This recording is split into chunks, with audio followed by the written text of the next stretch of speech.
Good morning and welcome to this month's webinar.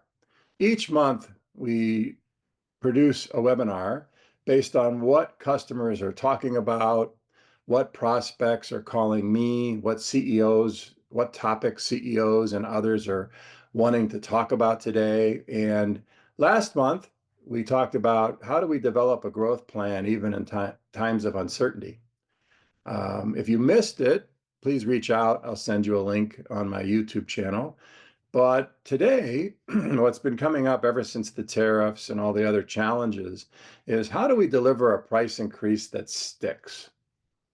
If you've ever delivered a price increase in the past, one of the biggest frustrations is we launch what we think is a pretty good price plan and we give it to sales. Let's say we need a 6% increase across the board, but after 30, 60 days, our net is about 2%.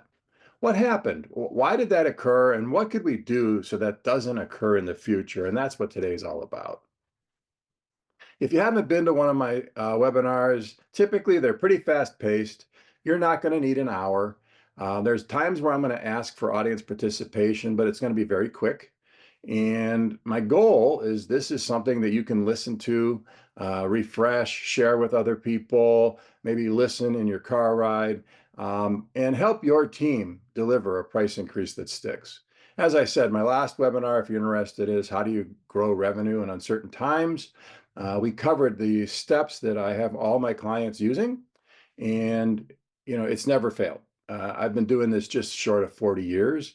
And although markets are unusual and we've never seen things like we're experiencing today, I'm a big process guy. And the process that I discovered years ago continues to outperform what most people are doing. If you haven't met me before, my name's Mark Allen Roberts. I use my middle name because there's an awful lot of Mark Robertses out there. I've written a few books. Driving Explosive Growth is by far my most popular book. That's where to my coach's credit, she recommended that I actually write a book about the process that I use to help clients grow profitably. And then in that book, I talk about my secret sauce has always been voice of customer. Before you write strategy, talk to your customer, understand your market trends. When you do, you will develop a plan that is going to create what I call explosive growth. So enough about me. How about you? What's your role? We see a lot of people, like I said, just over 100 signed up for this. Are you the president and CEO of your company? Are you a business owner? Are you the sales leader, marketing leader? Maybe you're a salesperson and you're wanting to, deliver the price increase that your company just asked you to do, or other. Please put it into the chat real quick. Thank you, Frank. I see that you're a business owner. Marissa, CEO. Jason, sales leader, salesperson, CEO. Okay, so it sounds like we have a lot of, let's say, people in management responsibilities with a few salespeople. I see them keep coming in. Thank you. What that does is it helps me when I deliver this content to focus on things based on what I have found your role would value. Question for you, simple Y or N in the chat again. Is your business seeing, or more importantly, feeling the impact of current uncertainty? Yes, that was the topic for last month, but part of that we need to understand as we start developing our price strategy. So simply put in a Y or an N. Okay, I see quite a few Ys, Ys, Ys. One N, Y. I think so. That's an interesting response. So yeah, overall, it looks like from the people attending, your business is starting to feel the impact of the uncertainty. Now, the bigger question, and the question more relevant for our time today, is are you needing to do a price increase? Based on the data that you have and what you think is going to happen in the future, does your business need to do a price increase? Simple Y or an N in the chat, please. Okay, it looks like a resounding Y, yeah, which means yes. Well, this content was developed for you. It's the advice that I give my clients. It's the advice that I'm using with current clients. And I just wanted to offer it and help other people in this challenging time. The other thing we need to think about, as I said, is what are customers thinking? Um, a big part of my practice is we actually conduct the voice of customer research. And at any given time, we're interviewing my clients' customers. We're interviewing them to see how satisfied they are. We're interviewed for them for their Net Promoter Score. We're also asking them very specific questions my clients would like answers to as they develop their strategies. But we also just ask open-ended questions, and that's the benefit of one-on-one interviews, unlike surveys. And what we're hearing is, yes, your clients are fearful. They have a lot of uncertainty. They too don't know what the future holds, right? Some of them who have retail products, and again, most of my clients are manufacturers. So manufacturers of retail products are concerned about consumer disposable income. Quite a few people are talking about reshoring and nearshoring. I do quite a bit of business with plastics manufacturers, and um, I had them reach out, most of my clients reach out to their largest customers who we know are running tooling in China and just ask, are you considering reshoring or nearshoring your tools? And one of my clients did this just for 30 days, and it dramatically increased their revenue and filled their pipeline. They're wanting to postpone or cancel commitments just because of the future is uncertain. When most companies went into 2025, they were very optimistic. They had really high sales pipelines, really strong revenue, strong quotes with strong profits, and everything seemed to have changed in the last 60 to 90 days. And then they're also considering sourcing new suppliers, not because my clients are doing a bad job, but they want redundancy. If my clients, for whatever reason, can't supply, maybe their suppliers can't supply critical components, they want a backup. So greater than I've ever seen before, people are wanting redundancy in the products that they're purchasing. At least that's what we're hearing as we work with our manufacturers and their clients. And then we need to look at the market. Any strategy, whether it's price strategy or business growth strategy, we got to look at market trends. And let's talk about what everybody's talking about, tariffs and cost pressures. They're squeezing margins. We have inflation squeezing margins. We have new suppliers. As people pick up new suppliers, maybe they've been buying from the Orient, maybe they've been buying from other countries, and now due to tariffs, they've found local suppliers. It's not unusual that that local supplier has a higher cost. Price adjustments are necessary but complex. Absolutely. We need to adjust. The people who try to weather the storm, the people who don't do anything, they're going to see a pretty significant hit on their overall net income. I don't think this is something that's going to resolve itself in 30, 60 days. And if you don't act now with a strategic pricing plan, it could cost you a lot of value.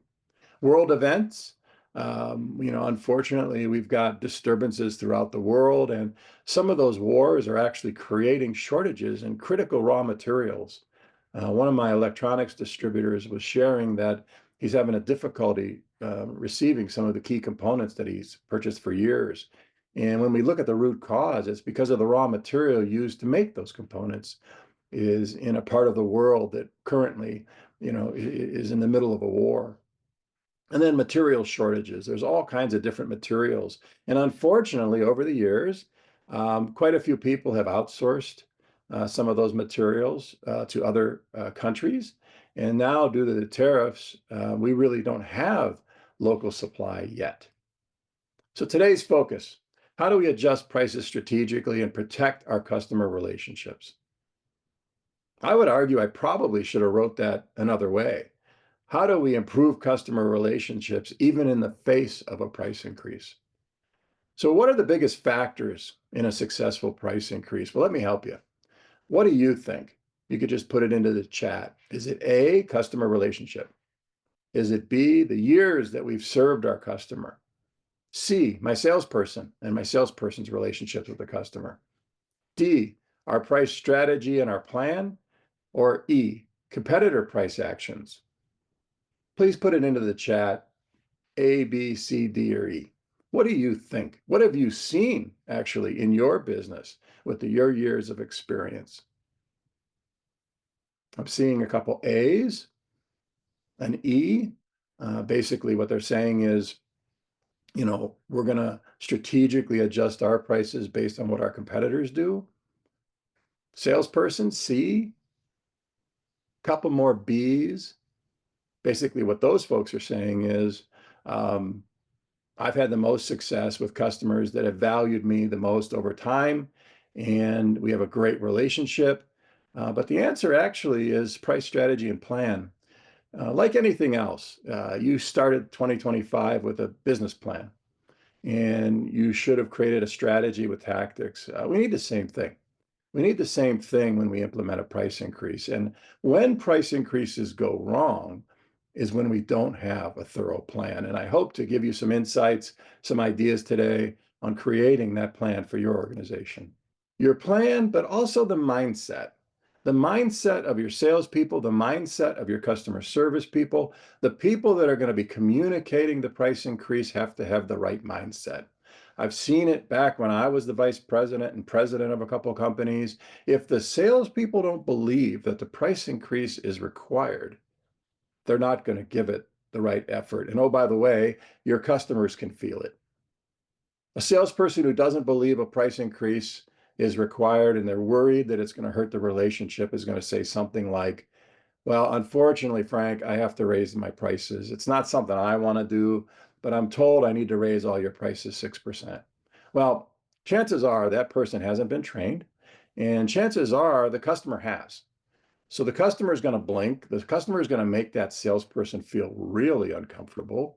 The price increase may be delayed. It may be stopped entirely, or they may only accept maybe 2% after an hour and a half of frustration for your salesperson. However, had the salesperson gone in, trained and equipped to have that conversation, you would get the increase that you need. So how do we develop that strategic price plan? Well, what I've seen work most, and again, I've been doing this just under 40 years, is number one, go back to what happened the last time you did a price increase. I highly encourage all my clients, and hopefully you have one as well, look in your CRM. What happened the last time? The last time you went in, what happened? Who did you talk to? What tactics did they use? Be prepared that they're going to probably do the same thing again. Don't lead, or what I refer to in my negotiations training, don't anchor on what you need. Go in with a price, let's say you need 6%. You might want to go in at an 8.5% increase, 11%, and let the buyer negotiate down to 6. Justification tools. Don't send your sales folks in there unprepared. There's all kinds of buying indexes, purchasing raw material index prices. Let's just take a little time and download some of those data points so salespeople can go in there and confidently talk about why this price increase needs to occur. And beware of 5s and 10s. One of the things that we look at when we look at strategic pricing is our current pricing. And I often work with a number of really talented pricing analytics companies, and they basically download your ERP data and give us insights. And it shouldn't surprise me, but it often does, that salespeople typically discount in 5s and 10s. It's easy math. And what I want to know before we do the price increase are, who are those salespeople? And is that something that your entire organization is doing? Because we're going to need to spend more time training them. If you don't see price adjustments of 2.5%, 3.7%, but something in just 5s and 10s, it's kind of an early warning sign to me that that team needs to be trained. And then ideally, when you put your pricing together, make sure that it's by product, by market. Take a look at the different segments that you sell. Again, we're going to talk a little bit later. What we don't want you to do is just come out with a flat 6%. Let's stick with that number, 13%, whatever that number is, and spread it across all your products. And we're going to talk a little bit in the future on why. So how do we do it?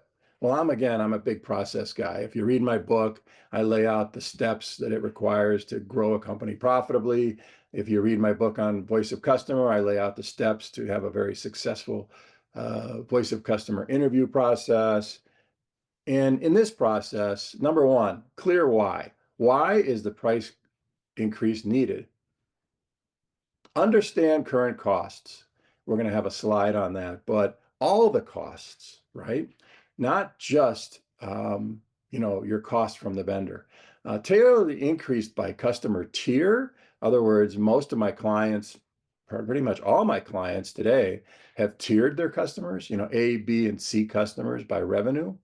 And then segmentation by industry. Communication plan. Just like you need a strategic price increase plan, you need a communication plan. Don't assume that people are going to just do it through osmosis. And that plan needs to be internal as well as external. I can't tell you how many times I've had a customer service person mention that, I was told that we were raising the prices 15%. The customer called in an order. I noticed that the prices were only 7%. So I called them, and boy, did I have a difficult conversation with the customer. And they went on to tell me that our salesperson agreed to 7. I didn't know. The system doesn't know. So again, I really want you to work on that communication strategy because one, it makes your entire team, look like, a team, and they have really strong communication, but also your professionalism. What we don't want to do at a time of stress, which is a time that price increases cause, is at any time create doubt. Offer alternatives and flexibility. I never want a salesperson to say, take it or leave it. And we may later on, we'll talk about an example where that happened and the impact that it had on one of my clients and how we had to fix it. But train and equip your sales and customer service. Notice I said customer service. Right now, I'm training teams on how to do price increases. The course is actually called How to Deliver a Price Increase That Sticks. But I often encourage my accounts to include customer service. Customer service speaks with your clients more often than your salesperson. They probably have a better relationship with your clients than your salesperson. So let's include them in the training. Monitor, measure, and adjust. And then I'm going to share some mistakes to avoid. And hopefully this is going to create a lot of value for you and help your team create a strategic price increase plan that gets you what you need. You're clear why. Before rolling out a price increase, prepare to explain it. From a business value standpoint, our rising cost is due to tariffs on key materials and components, increased input or supply chain costs, whatever those things are. But be transparent. Act like a partner with your customers because clients respect transparency, especially when it's tied to outcomes. Understand your current costs, direct costs, things like raw material, imports, tariffs, indirect costs, freights, sourcing, lead times, and then downstream effects, things like production cycles, service levels. Use data to justify confidently. I often, when I work with a new sales team, when I do training, we do an assessment. And then I ask the salespeople to share with me what is one of the things they want to have as an outcome of this training. And confidence is often one of the top things. And I tell people you don't get confidence just by wanting it. You can't get confidence just with information. You get confidence by practice. So before you launch a price increase, let's make sure we've had our salespeople and our customer service team practice what that conversation is going to look like. Tailor the increase by tier. In B2B, and again, that's what most of my manufacturers are, let's segment your accounts by customer size, how much revenue they're doing with you, the length of your relationship, the strategic importance. Maybe they're a market leader and all your other customers are following them. Profitability. I'm going to show you a quick graphic that some of those strategic partners that I work with on pricing analytics use. and then run net profit by customer. This is that graph that's sometimes referred to as the whale curve, where we take all your customers, all your costs, all your products, and then we add in the cost of sale. And typically what we'll find is 200% of your profits are generated by about 20% of your customers. Those are your ideal customers. Those are the ones we want more of, right? But the unrealized profit potential is often the 60% in the middle. These are the folks that once we add in the cost of sale, commissions, transportation, all the different variables, I tell my clients, let's not take an activity-based counting exercise here, but let's identify maybe the top 5 to 10 costs of sale. We break even. So we're going to need to adjust pricing on those folks. But the quickest way to improve your overall margins is focusing on that 20% that you're already losing money on every time you ship. You're losing about 50% of the profits you work so hard to get. And there's about 5 ways we teach sales teams on how to increase prices and improve profit on those profit leaking accounts. One of them is fire the account.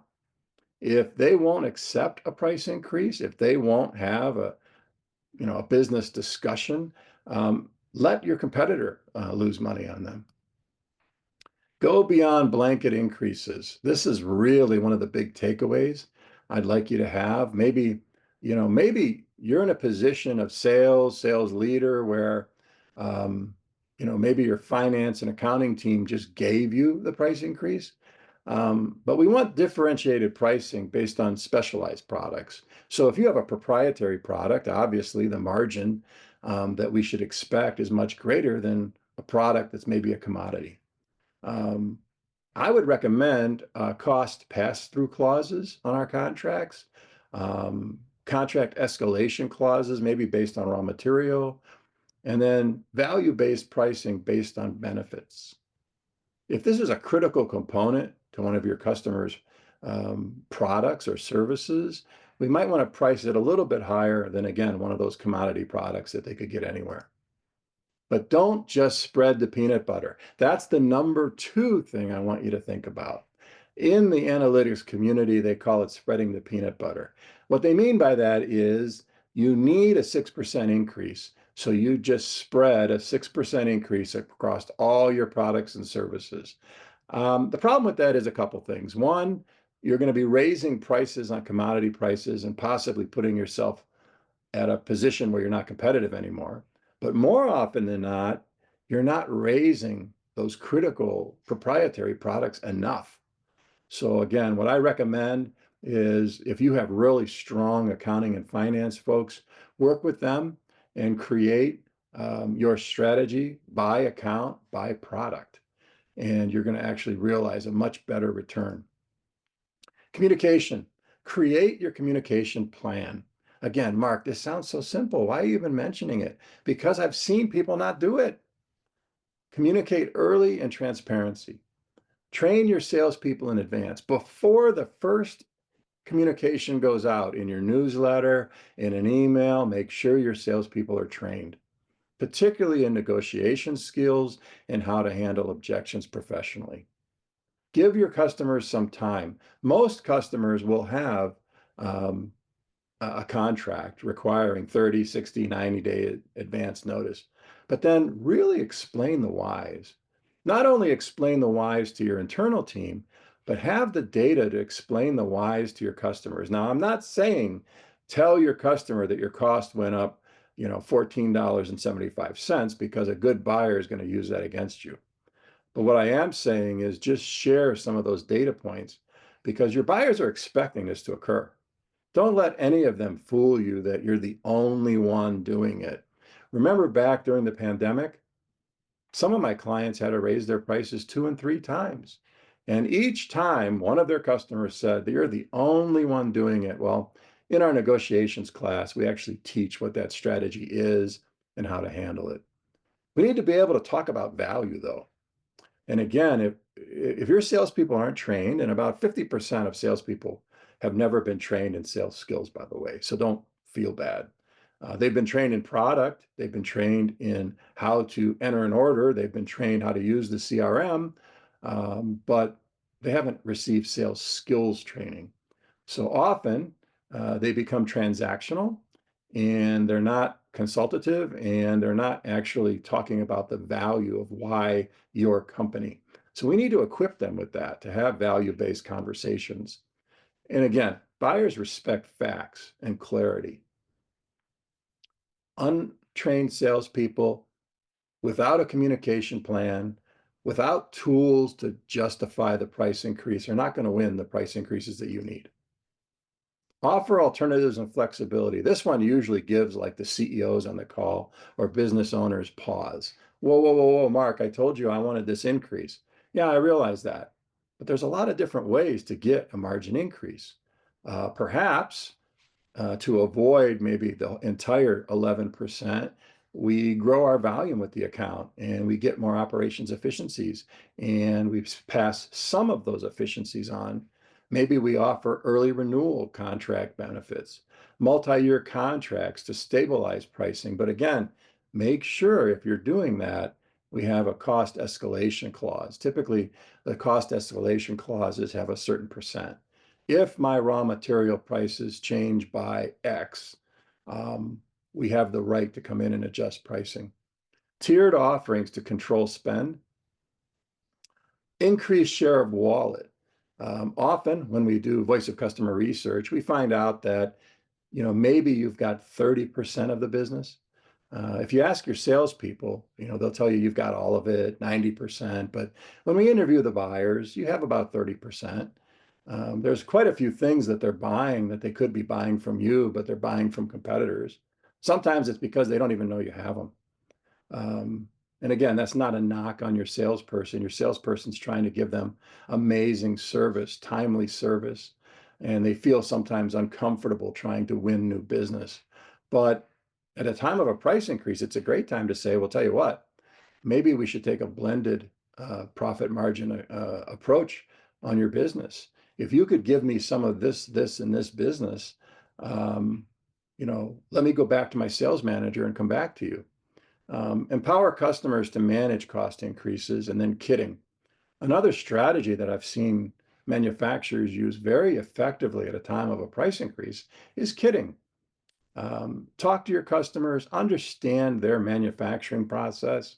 And often if you can create a kit where a kit of parts as opposed to bulk order parts that they need to pick and sort, but a kit goes down the line. And I've seen actually, because of the manufacturing efficiencies and the increase in throughput, customers paying significantly more per part, but because it was part of a kit. Negotiations 101. Let's say you've not received negotiations training. Let's say your salespeople haven't negotiations training. Number one, we've got to train the skills. It's a skill. In my training, one of the slides asks the question, do you believe negotiations is something that you're born with or a skill? And you'd be surprised how many people believe it's something that you're either born with or not. It's a skill. Just like follow-up, just like prospecting, just like following a formal sales process, negotiations is a skill. But because it's such a complex skill, it often takes 2 training sessions to complete. Make sure we teach the sales and your account-facing employees the why. Understand the cost drivers. Make sure you have really tight messaging and objection scripts. As a leader in your company, the objections your team's going to face. So why don't we talk about those objections, maybe 3 to 5 of them, and prepare your salespeople to professionally handle those objections, but in their language. If it sounds like a canned script, you're going to have a problem because you're breaching trust. Customers buy for 2 reasons, competence and trust. And if you breach trust, what that's going to do is cause your competitors to go out and source you. Create guardrails. What are some of the gives and gets before your salesperson gets into the conversation? We talk about that too in the negotiations training. Account-specific insights. Know your customers, know how your customers make money, and then also, what's the personality style of the person that you're working with. You speak with them all the time. Your customer speaks with them all the time. I'm sorry, your customer service team speaks with them all the time, your salesperson.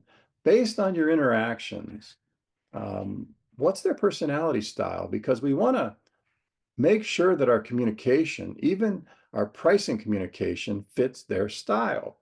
One of my popular sales courses is DISC, how to use DISC um, personality profiles to improve your communications, both internally, but more importantly with customers. For example, if you have a high D, super driven decision maker, they don't want all the details. They want you to be brief, be brilliant, and be gone. If they have a question, they're going to ask. However, if you have an S or a C, you better be prepared with a lot of data. And they're not going to be confrontational, even if they're not happy. So we need to have the skills to draw out those objections. And then account relationship level. In my business, professional business relationships course, I asked the question, are you seen as a supplier, a vendor, a key vendor, preferred vendor? Are you seen as a peer? Or have you one trusted advisor where not only do you sell them, but they invite you to meetings when they're going into new projects, new markets? Maybe when somebody gives an aggressive price quote, they give you a heads up and give you an opportunity to, meet comp or come close. What is your relationship level? If you're just a vendor, your strategy is going to be a little bit different than if you're a trusted advisor with that client. Negotiations, again. I like training negotiations. Often what we'll do is do some virtual sessions and then have a live full day session where we practice. Question for you. What percent of salespeople receive negotiations training? Put it into the chat above. 5%, 10%, 14%, 30%, more than 45%. I kind of have an unfair advantage. When we do training, one of the first steps is we often assess a team on 21 sales competencies, beliefs, motivations. And I know the data, right? Based on, and again, I'm looking at data from a lot of different industries in the manufacturing space, whether it's plastics, metals, aggregates, medical device, but that's where I'm getting my answer from. Let's see what people have said. 30%, 30%, 5%. So there's a team that obviously knows that they have a challenge. 30%, 14%. Well, the answer is 14%. So it looks like Joanne said 14%. Well, congratulations, you're right. 14% of salespeople have already received negotiations training. Are they 100% skilled at it? Like anything else, it's a continuous process. So I recommend that we often practice some of the scenarios that were part of the training. But the more important question is, how many buyers have received negotiations training? What do you think that number is? Again, 5%, 10%, 14, just like salespeople. 30%, maybe a few more have been trained, or more than 45%. What has your experience shown you? You've been doing this for some time now. What do you believe that number to be? Okay, I'm starting to see some 30%, 30%, greater than 45, greater than 45, greater than 45. Yeah, we believe it's a big number, but it is greater than 45%. Why is that? Well, professional buyers in the organizations that they serve, they understand the value that could be created and trickle down into net income by having negotiation skills. Just recently, I trained a rather large plastics manufacturer, their salespeople. And at the end, they said, would you mind training our purchasing people? Which we did. And much to my surprise, even their team hadn't, received updates to the training that they may have had when they were onboarded. So chances are there's a mismatch. So know that going in. Your salespeople likely don't know how to negotiate or feel very uncomfortable in negotiations, but buyers have been trained and they can quickly put your salespeople on their heels if they're not trained. So that's another reason why we want to train our salespeople and prepare them on how to implement a strategic price increase. What other factors should we be looking for? What do you think? What else should we be considering when we're doing a strategic price increase that maybe we haven't discussed so far today? Just put it into the chat. Future prices of products, competition's reaction to tariffs. Actually, where I'm heading with this is the buyer. So now we've got to have a little bit of empathy. How's the buyer going to tell the story of the meeting with you?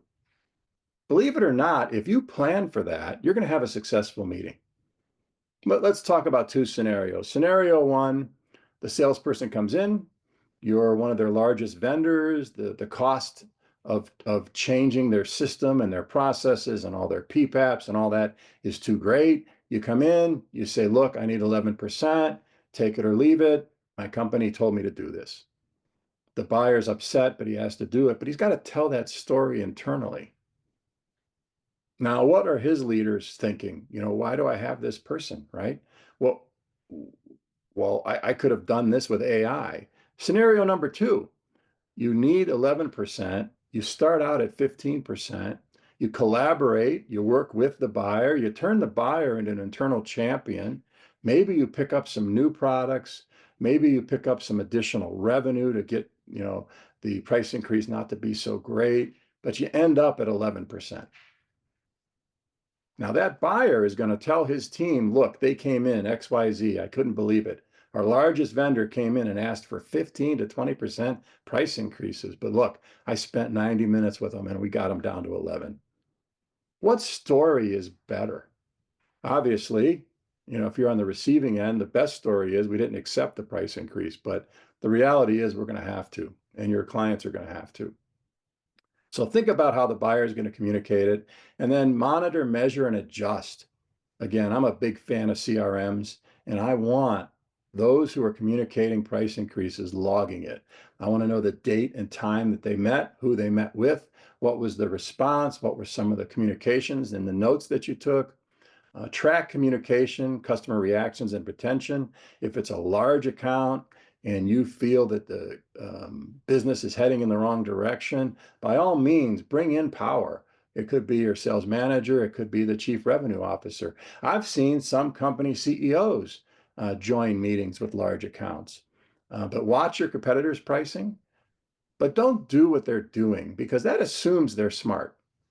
How many times have you been in a meeting where it says, man, I can't believe what our competitors are doing? Maybe they don't have the right data. Maybe they haven't looked at their total costs, right? Don't do just what your competitors are doing. Do what your business needs to be done. And then measure the impact. Typically, I'd like you to look at that 90 days, 120 days, and let's make sure that we're realizing what we set out to do, but stay flexible and responsive. Maybe even be a little creative, like we said before, where we collaborate with our accounts. And by the way, this is an ongoing process. So don't have your team approach this as a one and done exercise. You know, we're going to do this now and you won't have to talk about it for years to come. Unfortunately, some of my smaller manufacturers haven't changed pricing in years. So this is a real difficult conversation. With the current tariffs, we're seeing some people needing to see price increases over 40%. So again, what's your strategy though? Are you going to try to get all 40 now, or are you going to try to get 20 now, 20 in 6 months? We got to develop our strategy. Key takeaways. Okay. I promised you I wouldn't go too long. The key takeaways. Number one, understand your costs, all your costs. Segment and target pricing wisely. Train, train, train. It sounds like, you know, a broken record, but train your sales and customer service teams. Create a communications plan. Make it transparent and do it as early as you can, both internally and externally. But empower your customers with choices. This actually could be a time where you're building relationships and collaborating, creating internal champions with your customers. Support your team and stay agile. Strategic price increases protect margins, but also improve your relationships if done correctly. Things to avoid, I promise you I'd mention those. Spreading the peanut butter, biggest mistake that I see most often. Not developing specific account price increase plans. What does that mean? That means a company, maybe a smaller manufacturer, just told sales, go out and increase everybody's pricing by a certain percent. Larger companies, even smaller companies, what I recommend is let's look at those 20% of accounts that represent 80% of your net income, 200% of your profits. And let's spend a little bit of time with each account, because a professional buyer is going to see right through spreading the peanut butter.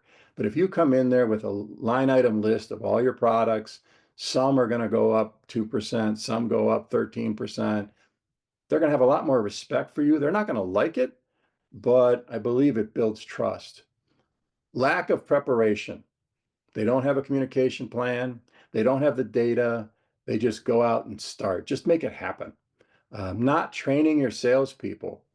You're putting your salespeople in a difficult conversation, but more importantly, you're putting your brand at risk.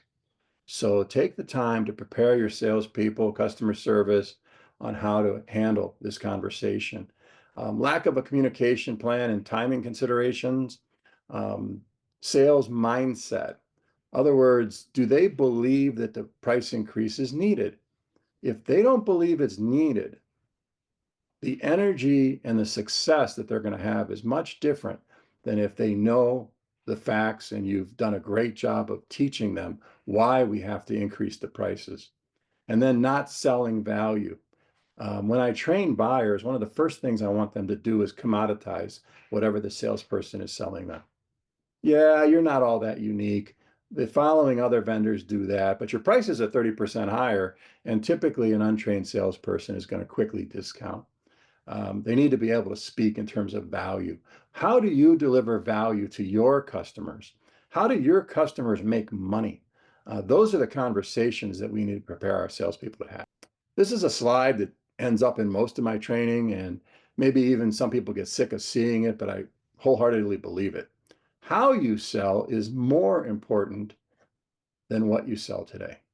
Chances are you have competitors that have products that are similar, maybe arguably yours is, engineering superior, but not significantly. Your point of differentiation today is how you engage with your customers. Are you seen as a partner or are you seen as a vendor? So, question for you. We've covered an awful lot. And again, you're going to get a recording of this. You're going to get a PDF of the slides that you can feel free to share with some of your team. You can share the recording with maybe your salespeople. But the way learning works, and again, I was really blessed. One of the companies that I served as a training director sent me to Harvard to learn how adults learn. And the shame is within 48 hours, 90% of what we just went over, you're going to forget. You're busy. You got a lot of things happening. You're making a lot of decisions. But if you act on them, you're going to remember. So if you listen to this again, chances are you're going to remember. If you download the slides, you're going to remember. But more importantly, create a plan. I'm going to work with accounting and purchasing and create a list of all our total costs by part. That could be part of your plan. I'm going to understand what our top 3 competitors have announced. That could be part of your plan. I'm going to train our salespeople. We know we're going to need to do a price increase. We just haven't decided how much or when. Now's the time to start training your salespeople. If you start acting, you're going to make a difference. You're going to use the time that we spent here together. Questions and answers. Again, I'd rather you just reach out to me individually. The last time I presented this, people were asking things that were actually pretty proprietary to their company. But also on the deck, I've given you some other tools from other webinars, like, how do we strategically grow in such a volatile market? I'm a big sales trainer. I enjoy sales training. It's my passion. It makes the most difference for most of my clients. So I wrote an ebook. It's free. You can download it. And then there's also a free effectiveness assessment. It's not as powerful as the formal assessment we do for your entire team, for each person on your team. but it's more directional. You do it in the privacy of your own office. It's a downloadable PDF. You answer the questions. I teach you how to score it. And if you'd like, and if you do this, let's have a conversation because it's going to show you areas where we can improve sales effectiveness the most. There's a lot of different ways to reach out to me. My website, No Smoke and Mirrors, is ranked #1 in the world for fixing sales problems. But I'm active on LinkedIn. I've got a blog. I've got a couple books. I really enjoy connecting with people and creating conversations. So thank you for attending today. And feel free to reach out if your team would like some help implementing a strategic pricing program and training your salespeople how to execute it.